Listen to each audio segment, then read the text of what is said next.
before we get into the code, let me give you a real quick background. Um, at least half the guys in this group and gals are better programmers than I am. I've been at this for 50 years. I've retired, and I haven't stayed as current as you young fellas and gals. Um, I make no apologies for that because clean design is clean design. And if my coding style doesn't use everything that's new and exotic in Python 3.8 or later, that's life. Live with it. Um, a real quick thing here, because frankly, some of you are so much younger than me. You know, I started before the days of computers.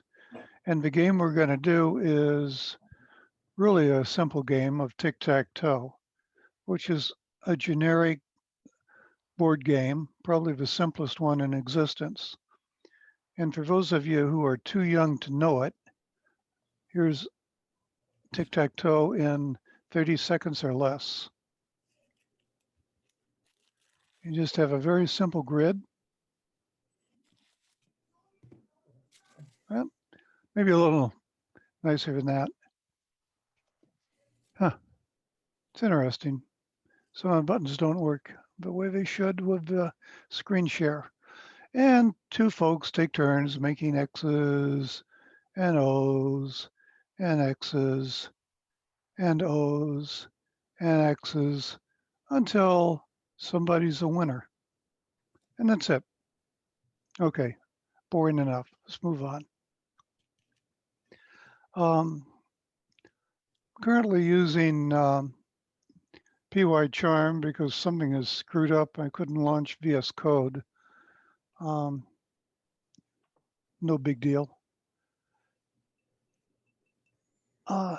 Okay, for folks that are somewhat new to Python, there's a pitfall to it that everybody stumbles into when they get started, and that is the use of list. So if you look over here, I'm going to highlight a section where I've defined a row as being 3 blanks, and then a board as containing 3 rows. And you'd think that would make sense, right? You'd think. Before we get too far, could you zoom in a little bit? Yes, let me figure out how. I think I enabled it here. Let me see if I can. I did. How's that? That is better. Okay. Let me.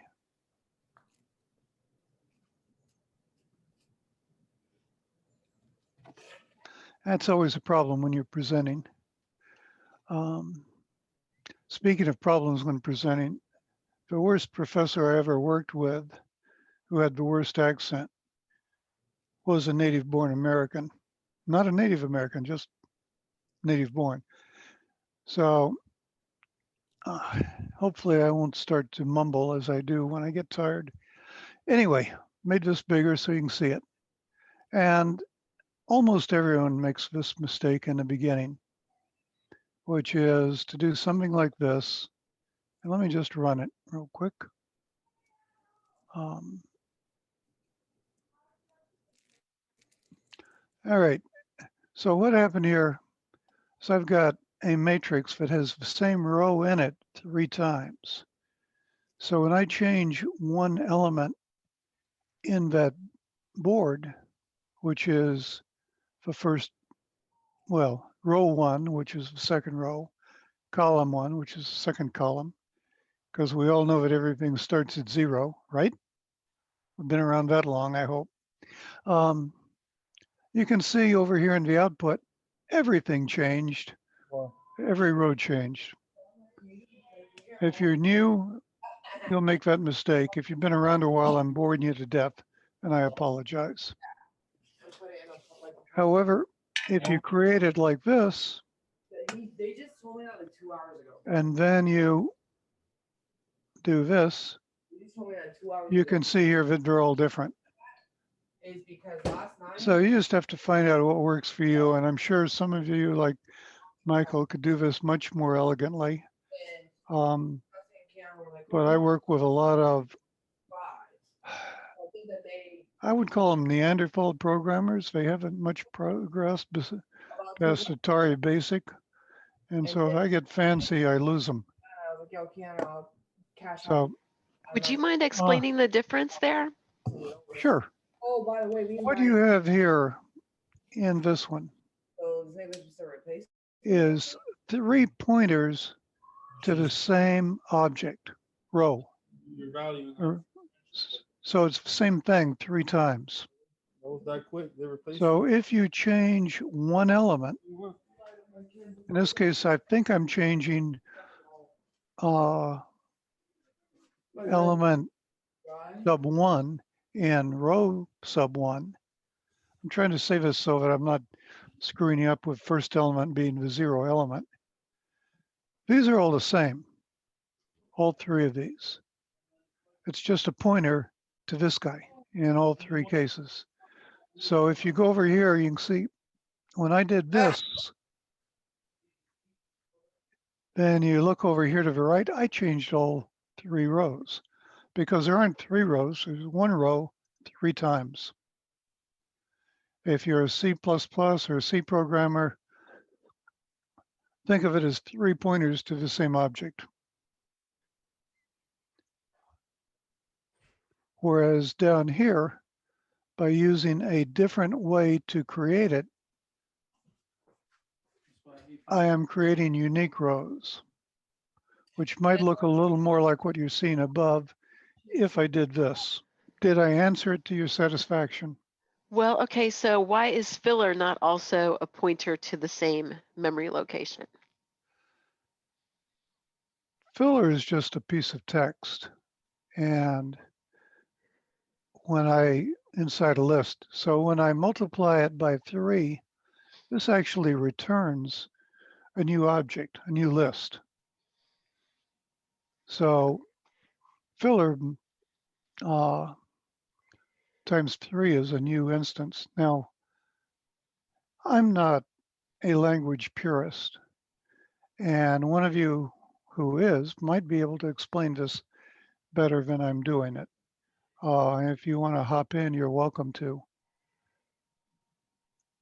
Right. I think that it's just a Python idiosyncrasy, right? You'll find this in a lot of languages where you create something and you think you're doing a copy of it and you're not. So one way that you could think about this, and this does hold true to other languages. For example, JavaScript also does this. Filler here is a string, and a string is one of these basic, or other languages may call primitive types. Okay. So strings, booleans, numbers, be them integers, floats, they correspond to a single value. Whereas row is a list, which is not itself a value, but it's a container that has multiple values in it. So this pointer value versus pointer issue here will also hold true for dictionaries, as well as some types of classes sometimes are also these pointers.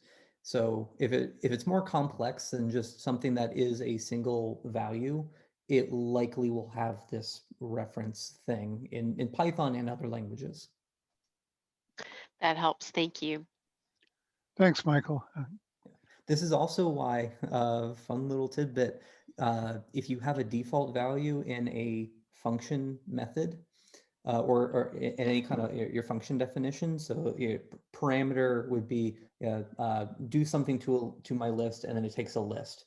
That's why you should never put an empty list as a default value for your function values, because that list has now been created. It's not an empty list every time. So as soon as you change it somewhere else, it's this shared value. And that definitely trips up a lot of starting programmers. All right, thanks, Michael. So the main thing I wanted to show here is one of the common pitfalls. It has nothing to do with the basic programming examples we're going to go through, but you know, we've all tripped over that when we're learning. Okay, moving right along. What I've got here, if I can find it, there it is. I've got a progression of several versions of the same logic, starting from what you might find in the first week of a freshman programming class, which is right here. And so what I've got is my filler, which is a blank, and my players, which happen to be just the characters X and O, and my board, which we illustrated in the previous file, which probably makes more sense to you if you look at it like this, in that, in my mind, it's 3 rows, each containing 3 cells. But you can express it in many different ways. And now, because this is crude programming 101, I know that there can only be 9 moves before you've run out of empty cells. So I've just got a list in here, well, a for statement going through from 0 to 8, which is what range returns.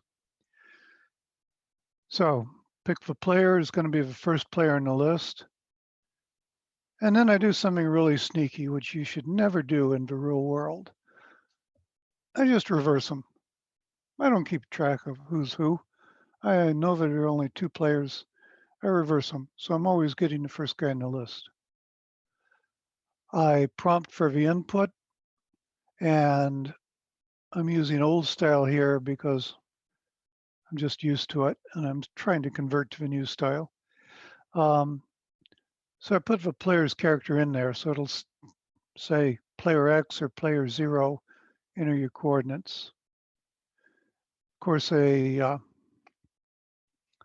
returns text, so I have to split them. I have to convert them to integers. Just an old style trick when you're doing a lot of coding. Instead of doing breakpointing, I like to put in a print statement, and I use the debug to turn it off everywhere when I'm done. And later on, there's more sophisticated ways to do it, but I didn't want to be sophisticated at this point. So all I do is, for this particular row and this particular column, I insert the character designated by player, which is either going to be an X or an O. And then I print them out. So let's run it real quick, because I don't want to spend too much time on this. This is pretty simple, pretty crude. Let me make this window a little bigger here. Actually, where's there? Let me move this over. Okay. So once X to enter a row and column. Now remember, in all modern programming languages, you start counting at 0. So the middle happens to be 1, 1. And there's my debug print, but you can see I've got X in the middle. It's ugly, but we're not going to try to make it pretty yet. I do 0, 1, and row 0, column 1. This would be 2, 2, so I could go 2, 2. I get that. And we could keep going, but rather than bore you to death, does anyone have any questions about what's going on here? 3, 2, 1. No questions. Okay. Moving on. You can see this was a really crude code, not a single function, nothing going on there, nothing to see here. Let's go on to file 2. And now we've started to use a little bit of object-oriented programming. So I've created TicTacToe as a class, and I'm still a little bit old school, and I realize we've changed how we do that now. I initialize it to have, again, X and O, create the board, have a function or a method here to return the next player, and a function to move, which will make the mark at the row and column. And I still use this really ugly code to reverse the list. Okay, I know it's bad. I know we shouldn't do it. I don't want to get too sophisticated till we get farther along. And for those of you that are a little bit new to Python, this reaper function, repr, however we like to say it, returns text whenever you're trying to print something, whenever you're looking for a string. So it's fairly simple. I just join my row with vertical lines and then join those with a new line character.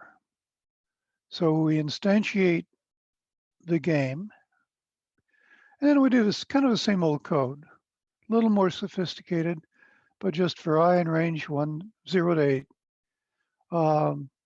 We get the next player, we ask for the row and column, we dig the integers out of the text, and we go back up to the class and do a move right up here. And then we print the game, which we'll call this reaper function. So now, if we run this, looks pretty much the same. 1, 1 is the center, but you can see now it's formatted a little bit nicer. Certainly I never deliver this to a client, but it works. 0, 0 is there. 2, 2 is there. You get the idea? Any questions? I want to move along because I know this is boring if you've done much programming. The main thing here is we're starting to use an object. Okay, no questions. Let's move on.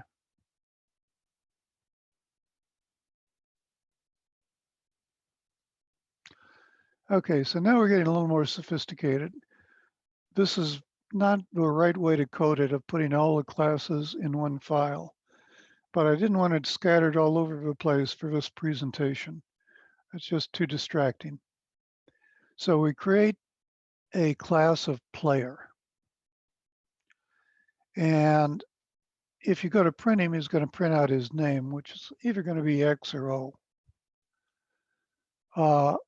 We embed the prompt right here to get it. I'm sorry, to prompt the user for input. I'm trying to go a little too fast and I'm tripping over my own tongue. The reason I formatted the prompt here in the constructor instead of formatting it every time we want to get the input is save a little time. Does it matter in this kind of application? Absolutely not. But sooner or later, you're going to hit more sophisticated applications where you need to start shaving time, and that's why I did this. So I can get the move for this player, and I'm going to prompt for it, get the text, split the text into a row and column, and return it, just like we were doing in the previous files. And if I want to print it, I'll just print out either X or O, whatever it happens to be. Now, one of the big things we hear today is the old MVC, Model View Controller. That's the way you should build your software. And it is a good way to start. Kind of like Captain Jack Sparrow, it's really more of a guideline. There are times when you need to put logic in your view. There are times when you need to put data in a controller, but you start this way, think this way, it's cleaner. So this is the game model. And all it really has here, I saved the size because I need it later. And I create that same blank 3x3 array that we used before. Just move stuff around a little bit, that's all. When I make a move, I put the player into that row and column. And I can get any particular row just as a different way of printing it. It's really not what you'd want to do, but I did it just to show it a little differently. Here's your view. A view displays the state of the system, which is really the state of the model.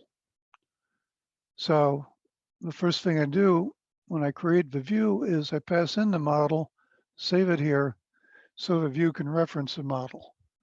The view never changes the model. That's not its job. Its job is to display the model in whatever format is appropriate. Could be passing JSON to another computer, but its job is only to display the model. And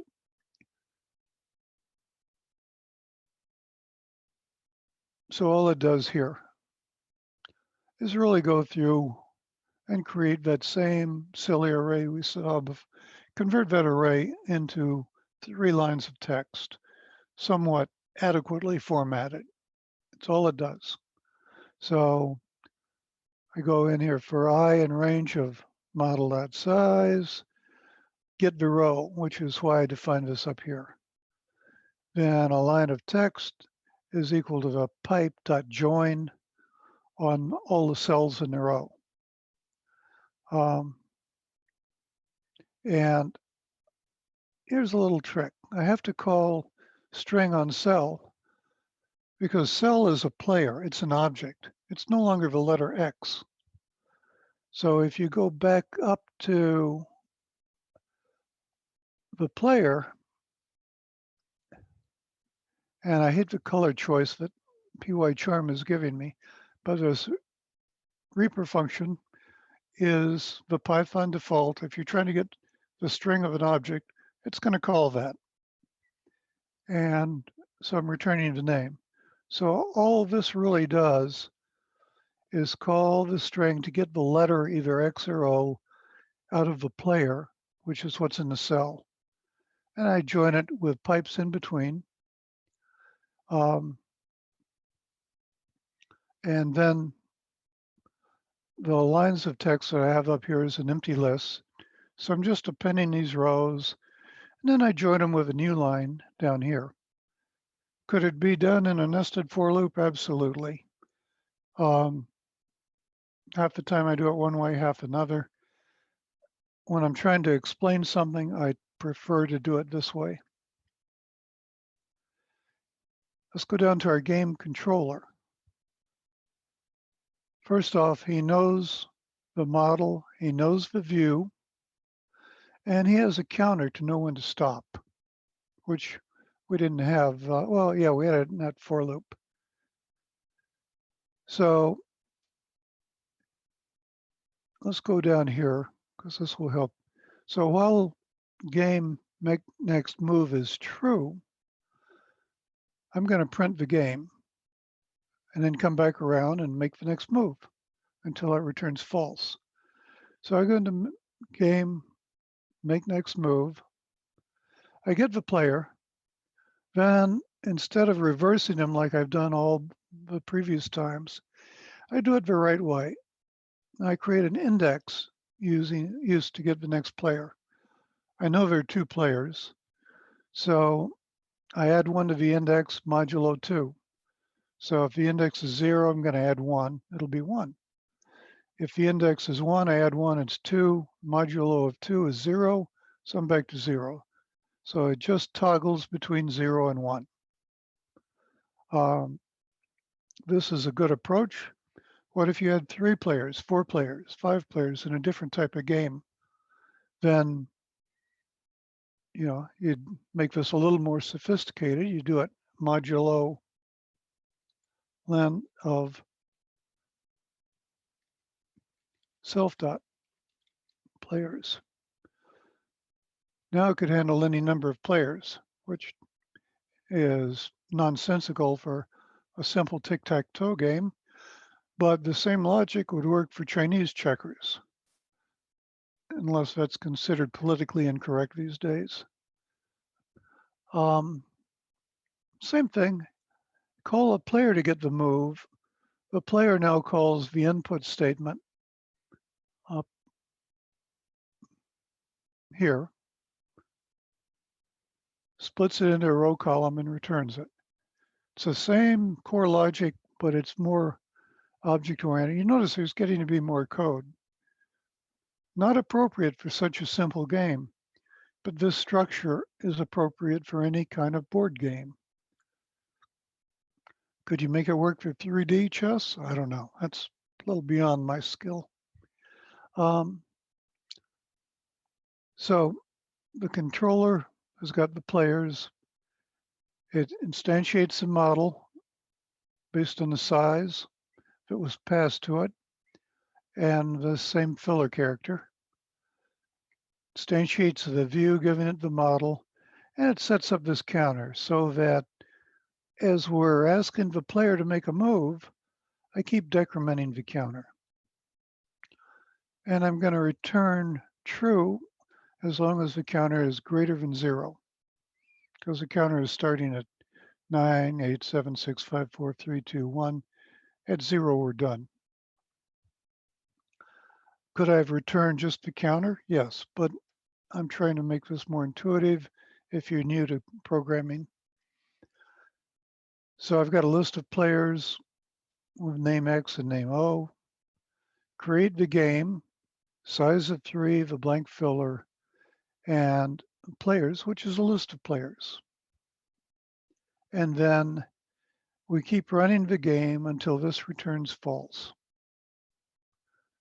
Let's do it real quick, and then I'll open it up for questions.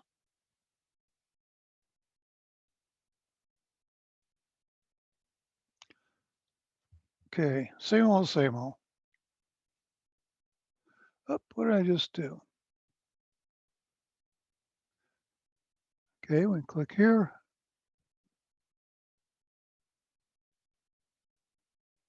Oh, typo, idiot.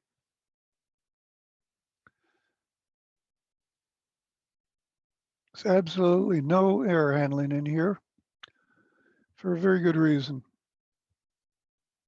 I'm lazy. And frankly, it clutters the code logic. It needs it. It should be done. What's the old saying from college? The proof is left to the student.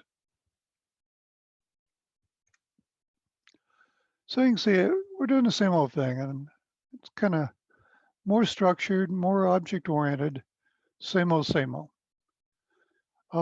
Do we have any questions either about what it's doing or why I did it that way?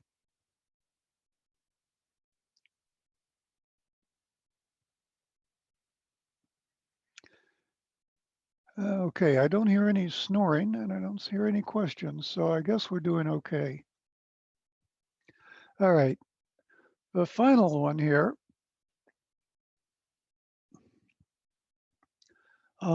Let's just run it first. It's more fun. And then we'll come back and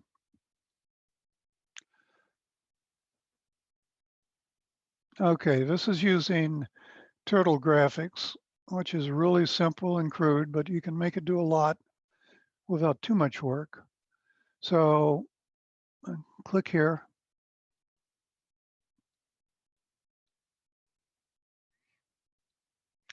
Now there should be a test to see if I won. If you want to add it, you'll have access to all the source code. It'll give you something to do. Notice this, I can't click twice. Why? Well, let's go look at, let me move this over here and we can look at the code a little bit. One of the problems with turtle graphics is it's not very sophisticated. So what I had to do is create a button which I subclass to a turtle, which if you've worked with turtle graphics, that's the thing you draw around the screen and it goes zigging around, typically draws a square. Except I make it behave a little differently right here, where I give it a shape of button shape, which I defined up here. And there's a good reason for doing this. If you're putting text in your code, and that text is a constant like this is, it is a really good idea to put it in a variable so that you don't mistype it later and have your code break and it takes you forever to find it because you left the E off the word square and you can't see it because you're looking for something more sophisticated. What else? Need some colors. This button stretch was a trial and error to make the buttons a decent size. And this offset was trial and error to get the thing not starting off at 0, 0, but to move it up and left a bit. Nothing important to the logic we're going through. So all we do is go through here and set the position of the button, which is the X is equal to the offset plus the column times 102. And Y is equal to the row, negative version of the row times 102, because positive Y goes up in turtle graphics and in many graphics programs. That's contrary to the way we're thinking in TicTacToe. So I reverse it. And again, I have to add this Y offset or it's going to be down in the bottom right corner of the screen. The only other thing that's at all sophisticated is this, where on click, I'm going to call my click handler, which is this guy, which is a method within the button class. Why? Because if I just call it straight, I can't get back to the row and column that we used to create this button. And if I'm going to try to determine if you're a winner, or maybe the computer is going to be the next player that tries to block you from winning, I need to know that. In this example, I didn't really use it, but it's there for future development.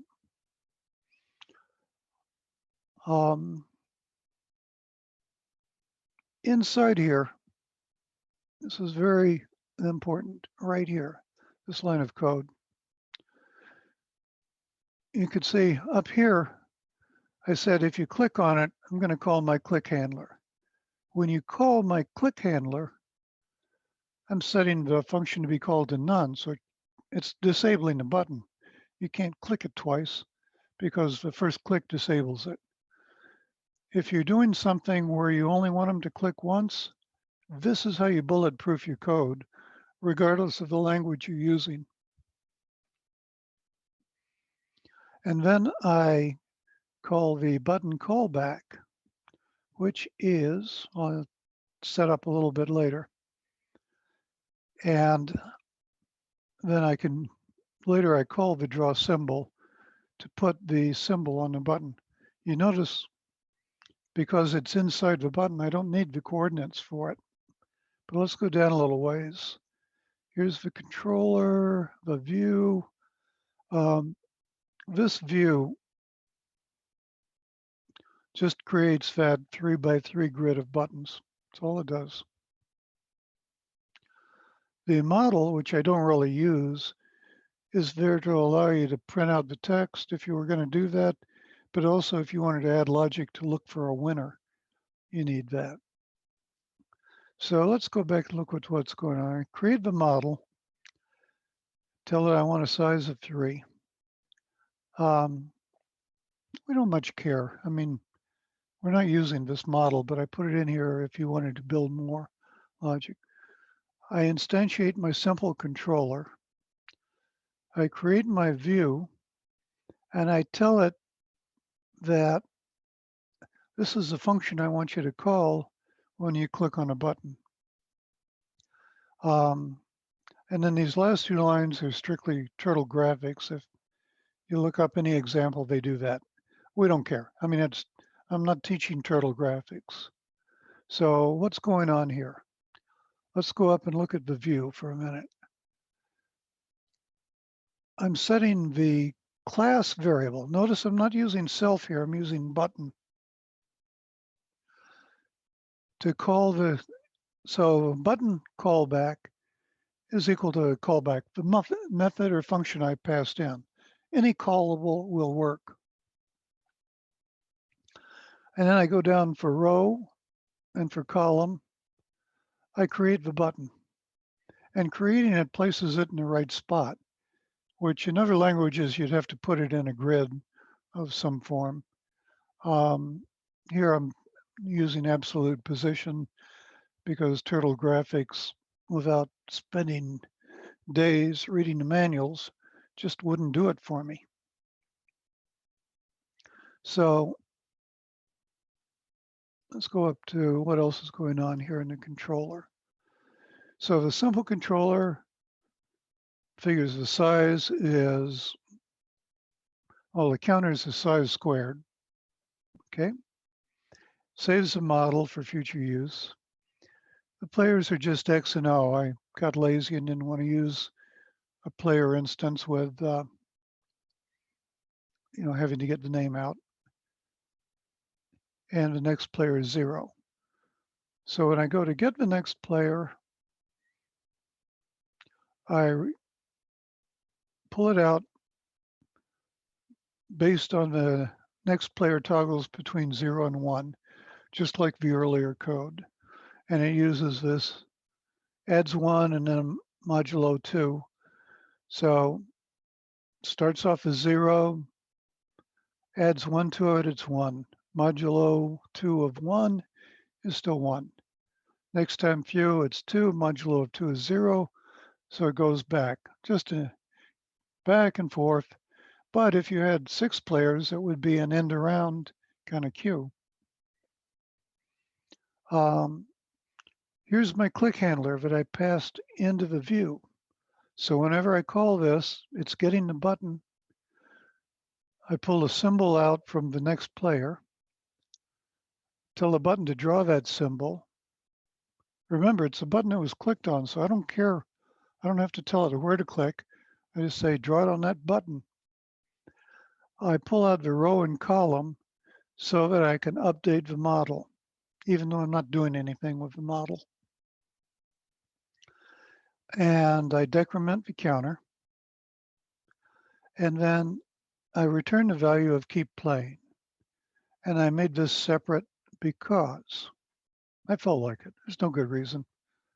It makes it easier to understand if the counter is greater than 0, it's going to return true and keep playing. Otherwise, it's going to print game over, man. It'll print out the text version of the model, and then it'll call sysexit. So let's go back over here and just hit the rest of these. And you can see there's the model, and there's a game over, man. I apologize for talking as fast as I did, but if you've programmed very much, I'm boring you to death, and I didn't want to take too long. If you're new to this and I'm losing you, or you would like to know why I chose an approach or what I'm doing, please feel free to ask now. Yes, you either you can take yourself off of mute and ask directly, or I'll also be looking in the chat. If you're new, I think one of the nice things to stress in these different iterations of the TicTacToe, the code that we've seen, there is more code here as we've gone from something that just works in just a single for loop, essentially, into the classes that contain a lot of that functionality. But the point being that this main loop, the thing that you're looking at that is doing the for or the while, is shorter, it's more concise, and should read more like English, provided that you have well described variables and methods on your classes. And here's a little test to see if you did it right. Let's change size to 5.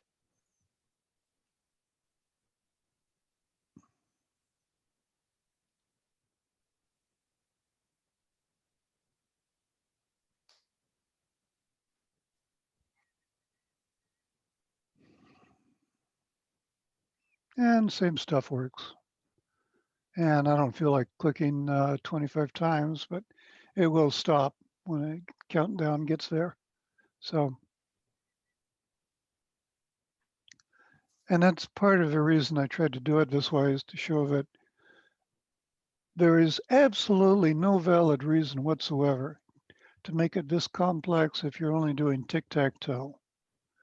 However, as this structure evolves, you've got the structure that should work for most board games.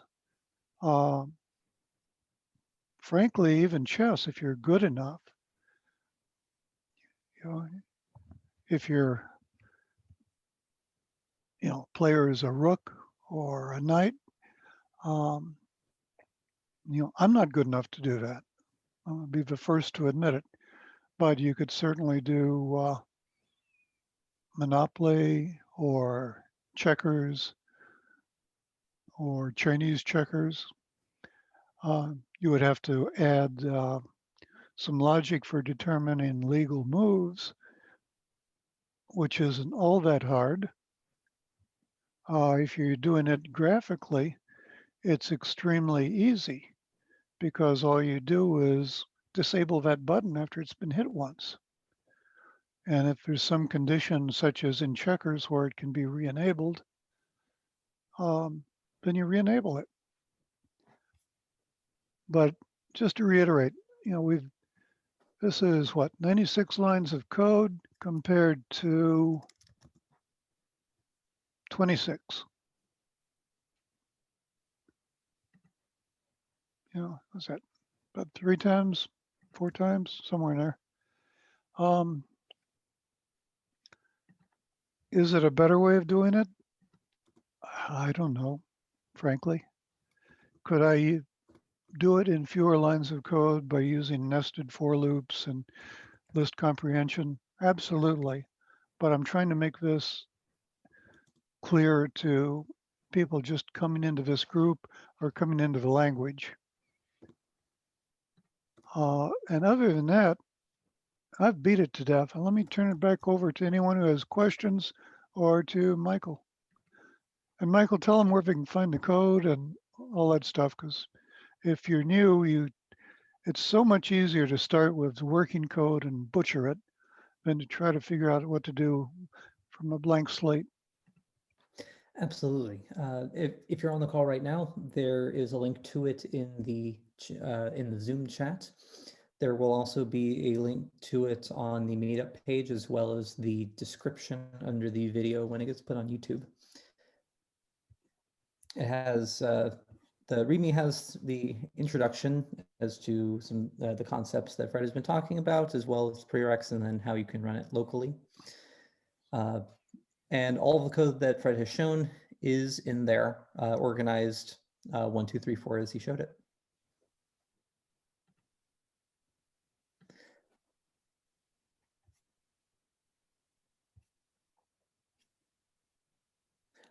Do we have any questions? This is supposed to be a beginner talk. Do we have any questions like we had earlier about the basic Python functionality, like the list example that we had at the top?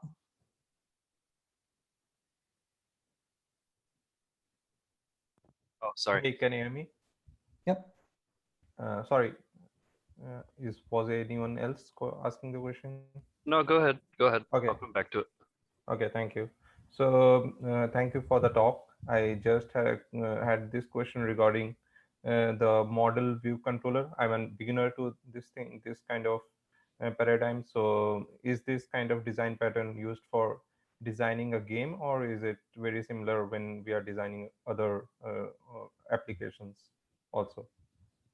In my experience, it's used for designing anything that has some kind of an output to the user, whether it's based on the text output um, or graphical output.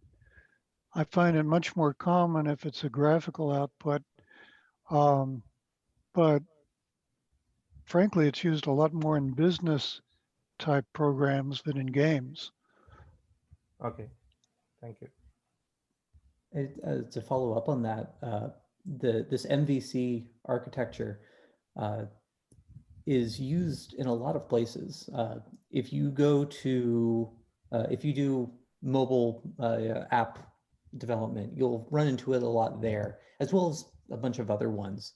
Sure. A lot of the tutorials really do emphasize the difference between, you really do want your data modeling, so the model, like what is a person? How do we represent a person in just pure data? Like you're pulling it from a database, and you would have a view that if you're making a website, you would either be well,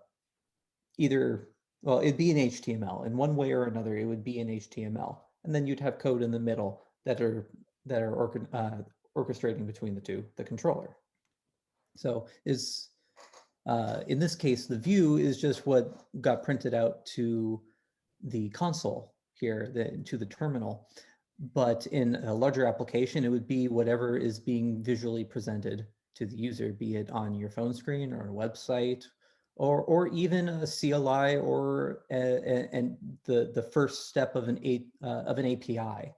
A lot of people, you may not think about it if you're building the back end to a service where you're just taking and receiving JSON, but your view in that situation is going to be the actual JSON document coming in and out.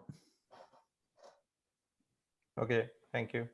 And one more consideration along those lines. In bigger applications that are going to live for 20 or 30 years and keep changing as requirements change, a lot of companies will put in a almost a buffer or a shear point between the raw data and the data that's available to the controller and the view, so that if the raw data changes from, let's say, a native SQL object, or what's a simple one? Slips my mind. Michael, what's the database that's included with Python? It's SQLite. SQLite, yeah, sorry. So at some point, maybe you're going from SQLite to a cloud-based Oracle or Microsoft SQL, or maybe to Heroku. And people anticipating that will have it's almost like a connector in between to massage the data coming out of its native mode to the mode that the rest of the code expects to see. Something like an ORM, an object resource mapper. Yes, it's the ORM in Django or SQL Object is certainly one form of that, but these are typically much more robust with business logic embedded sometimes.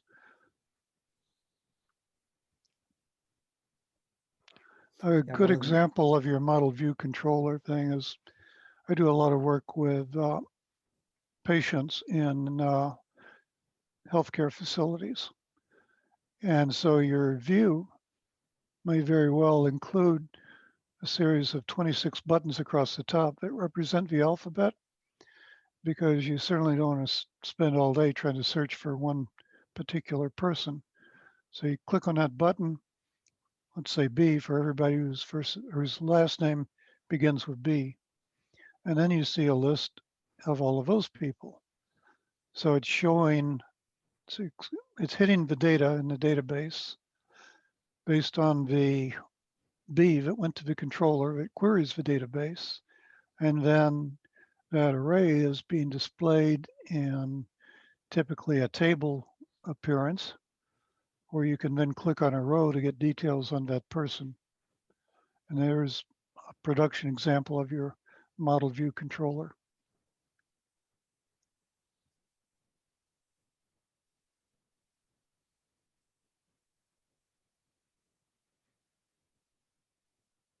I'll go next. Unless he had any questions, pertaining to that. No, no, Um, thank you. I was gonna say, well, first off, I'm not super experienced within Python, really much at all of coursework, but as far as I can tell, the first one would be, uh, you said it's what you need to get the code running, um, and that's pretty straightforward to see. It runs, and then the other one is, I don't want to say scalable because you can't. Well, obviously you can scale anything, but you can't. You can reapply the pieces you used with the tic-tac-toe model to apply it to something else. Whereas you said chess would be kind of redefining some of the things. Were there any other things within the program itself that maybe could have been scaled better? I think one of the things you said was reverse, or was it reverse or invert? I couldn't remember. Oh, that reverse was really a dirty, sneaky trick. It should never be done. Could you I, explain? Like, I don't really understand why that's sure. Okay, needed. let's say that we wanted to have 3 players Okay. in the game, such as Chinese checkers will support 3 players. Now, I don't want to change the whole game to handle that, but let's go to, let me just look here. Okay, let's put in 3 players here. So we got X and O and how about asterisk? Okay. All right. So now if we run this program, Will it cycle between the 3? oh, hang Oh, on, I wait, gotta, no, invert would prevent it from extending because it would just loop back. yeah, what? Hang on, I'll have crap running. You'll see what I'll do here. It's easier to show it than to explain it. All right, so if we do top left corner, Okay. right? We get the X, just like we would expect. Now let's do the bottom right corner. You're gonna get the asterisk. Now let's do the middle. It's gonna go back to X, right? Yep. Okay. So that's where it can't be expanded. Whereas later, when we use the index and use a modulo function, you could have any number of players. Okay, that makes sense. I just want to make sure I was understanding that the right way. Yeah, if I try to do everything the right way from the start, it's too much code to see what's going on, in my opinion. Right, it muddles it up. You know, I mean, certainly if you've been programming in Python in a production environment for a few years, we could go right to it. But this was a beginner talk. I really don't know the mix of attendees here, but frankly, I'm letting you guys to be my guinea pig because I'm hoping to do a little teaching at junior high once the pandemic is over. Because from all of my friends who've taught have advised me that by the time you get to high school, the hormones get in the way of learning anything. So to your point there, 2 other things that one of which Fred hit on during the talk that you could, or that's not implemented, that you could expand. The first is there's no error handling. So if you give it something other than an integer, or if you only give it 1, there's no checks going on right now to see if I can actually use the two strings and that, or the two numbers that have been entered, and that they're in range. So you'd want to add No 12, 12 or anything, right? Exactly. In the last example with the turtle, you saw that Fred increased the size to 5, so it was a 5 by 5. You would want your code to see, is it between 0 and 1 minus the size, to see if it's going to be a valid integer. Okay. The other thing that is not implemented here is any kind of win condition checking. And if I can say from personal experience that professors love using games as homework projects, and there usually is some TicTacToe or rock paper scissors. There's usually some kind of win or fail condition that would be implemented, and so absolutely. And implementing a win condition in this first example where it's just the for loop, there's no classes, would take up a good chunk of the code. Whereas in the later examples, you may still have the same chunk, but it's not embedded in your run loop. It's just check if winner, for example. Okay. So the more you fragmentize it, as far as I understood it, the more it's fragmentized, the easier it is to track down where something's going wrong or to add pieces, subtract pieces. Exactly. Okay. Well, I think more importantly, if it's cleanly organized, and that gets into the whole coupling and cohesion metaphor that professors love to talk about and seldom understand. Sorry, I've had a lot of bad professors in my life. Sounds like it. Where was I going with that? Sorry, totally lost my train of thought. And that one of the things when you get into these games, if you structure it cleanly and name it cleanly and pass the pointers, I'm sorry, I'm talking C++, pass the objects around cleanly like we do over in the Turtle graphics, where we tell the controller where the model is so it can reference it. We tell the view how to access the handler in the model, in the controller, sorry. So if one of you is feeling really robust, and not tonight certainly, you could define a new player that is the computer and figure out where he needs to move. And the same logic could almost be used to determine, can I move in the next, can I win in the next move? If so, where?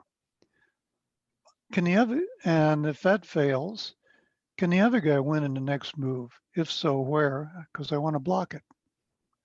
So Otherwise random. Well, there's a pattern here. If you've played this as a kid, if you go first, you take the center. Yeah. Okay. If you don't go first, you start lopping off the corners until you have to block. So there's kind of a pattern that's evolved over history. It's not random. It's, guys that are into optimization theory, I guess, could tell you how that works. Okay, actually, I posted a video, or I posted a link to a video that actually goes into it. Okay. And for what it's worth, before I did this, I went out on the web and looked up 3 or 4 different tic-tac-toe games. I got to tell you, there's a lot of bad info out there. I'm not saying that I'm the world's best programmer, but I'm pretty good at analyzing the problem and simplifying it. And, I would advise you to go out and Google and look at a couple of those. That I glanced at them and I couldn't believe what people were putting up on the web. So What are you referring to specifically? sloppy code.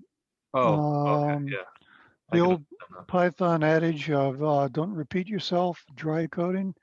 Well, this was just same lines, one after another with, I say, draw draw an X at 0, 1. The next line would say, draw an X at 1, 2. It was stupid. Um, There's a lot of copy pasta coding, for sure. yeah. And, you know, I've been around too long to be tactful about it. It would, if that guy's coding for a living, I hope he's not coding anything that people's lives depend on. We have a question in the chat. Someone was asking about if asking about test-driven development to build out the code that you have here.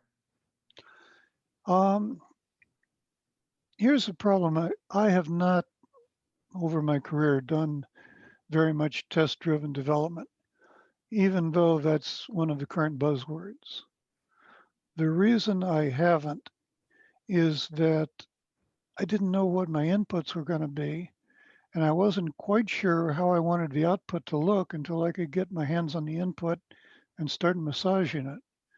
So it's kind of hard to write a test when you're not quite sure what you're building. Most of the places where I've worked didn't know what they wanted and didn't know what they were starting from. Case in point, I did a real-time simulation of the trading floor of the New York Stock Exchange. It was over 200 classes in Python, not instances, class definitions. It started off pretty simple. Every time we demonstrated it, they say, oh man, that's really good. But now we need this to make it more like the real world. And the next day we'd demonstrate, say, hey, you did that just right. Now we need this to make it look like the real world. Well, that doesn't fit test-driven development. You got to know your inputs. You got to know what you expect as an output. You got to have a smart client. I've not had many of those.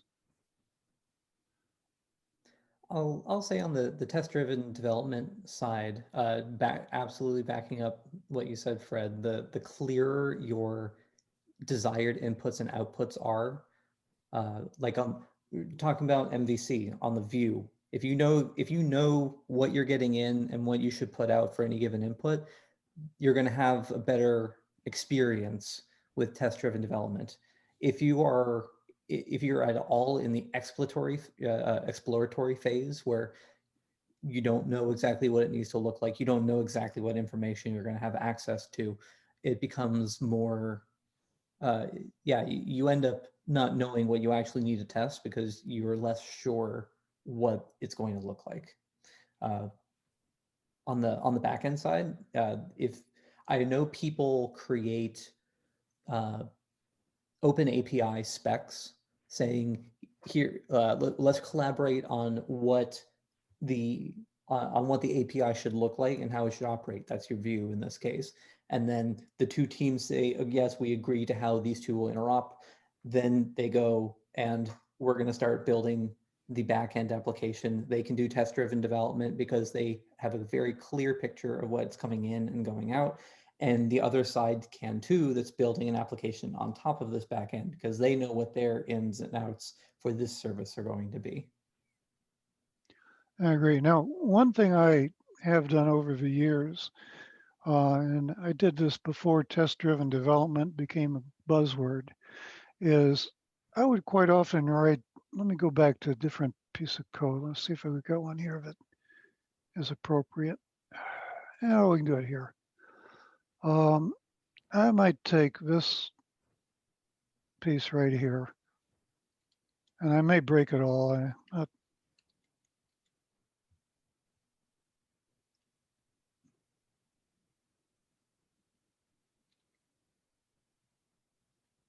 So you, as far as I understand this, you're making this execution all a better a function that Right. Systemizes everything that's being input. Well, I was just packaging that up to make it easier to do this.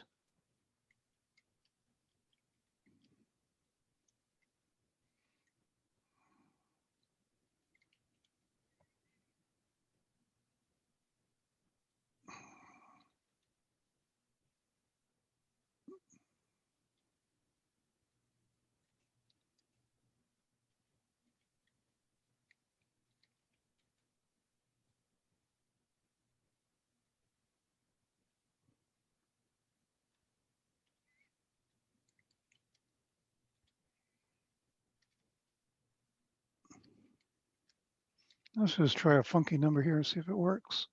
So now I'm not running it because I'm not calling execute. I'm just calling unit test, giving it a size of 4, instantiating the view, which needs a callback along with the size. And we don't really need the callback, so I'm just going to give it none. And let's see if it runs. I don't know. I'm just flying by the seat of my pants here.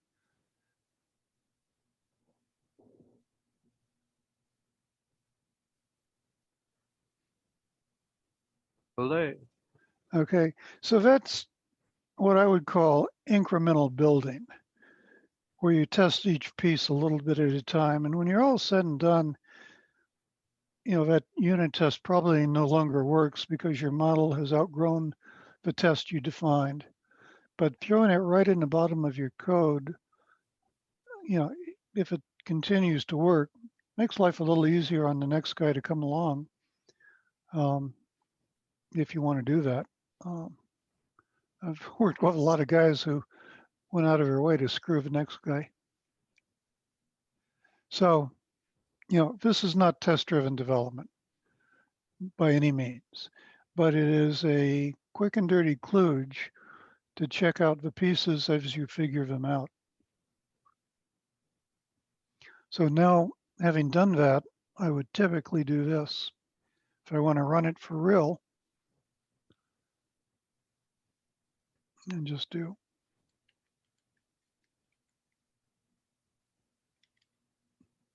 like so. Just comment that out and run it for real. And did I break anything? I don't know. Let's see. Apparently not. So, but please underline this. This is not test-driven development. This is code a little, test a little, code a little, test a little. However, as you just demonstrated with unit test with just the view with no model or controller there, from a test-driven development standpoint, or even just a testing standpoint, it's the more componentized those pieces are, the easier they are to test. The only way that you could have tests for that first file where everything was just in the file itself was what's called an end-to-end test. Whereas now that you have a model view, controller, player classes, all of these different things, you can have tests for each individual component. True.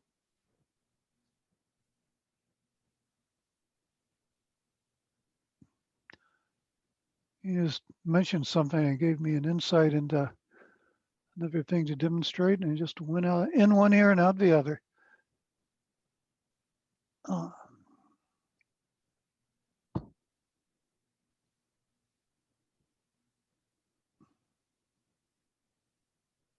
Oh, I know what it was.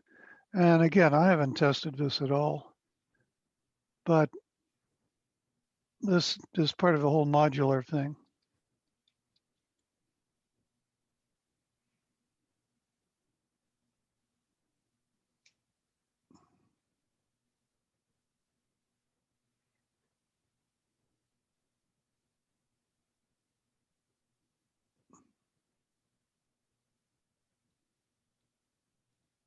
Same. So, a good programmer is a lazy programmer. Writes code that, not like the C programmers who try to see if they can do everything in one line of code, but he tries to write it so that he can use it in other places, so he can change it. Because I will guarantee you, if you're programming for a living, your boss will change his mind before you get it out the door.